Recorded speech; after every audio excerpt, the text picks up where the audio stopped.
Real estate investors, land developers, contractors, and of course, especially those chasing the safer secondary market, let's talk about Utah's outlying markets. This is your Market Minute with me, Corey Bonner. And fair warning, this data kills the myth that smaller markets are automatically safer. Let's dive into section 1 here. Here's the key matrix snapshot. Occupancy across Utah's outerlying markets is 85.5%. Now that's down 0.6% just this quarter. Only 168 units were delivered and just 121 units absorbed, which tells you this isn't a supply shock problem.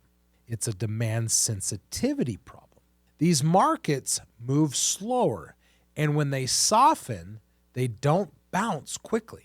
Let's get into section 2 here, the rents and concessions. Asking rents are down 1.9%, and effective rents are down 1.5%. So pricing pressure is real. What really jumps out, the percentage of properties offering concessions exploded here, 43% quarter over quarter, even though the average package dropped to 7.1%. That tells me operators are widening incentives, but trying to keep total giveaways under control. Now, section 3, what the graph here is telling us. When you look at the quarterly graph, you'll see occupancy flattening, then rolling slightly over while rents peaked and started to pull back. It isn't volatility. It is a thin demand reacting fast, exactly what you would expect in a smaller, more fragile market.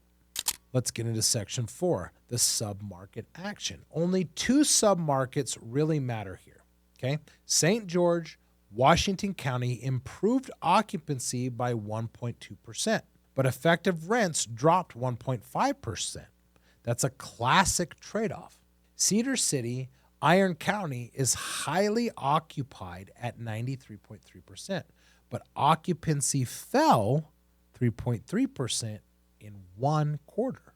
That's not noise, that's a warning signal. Section 5, let's talk about the pipeline and the future outlook here. The good news, there's one major supply wave coming. The bad news, these markets don't need one to struggle.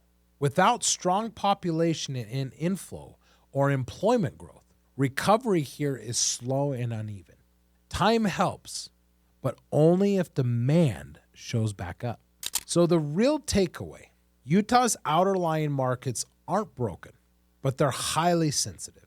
They reward conservative underwriting, lower leverage, and patience. If you're chasing build to rent out here, purely for less competition, just be careful. These are position markets, not volume markets. I've got more markets coming soon, so follow, comment on the markets you're curious about. I'll do my research. And if you want a deeper insight on how build to rent can be done in the right market, grab my free case study at corybonner.com/case study.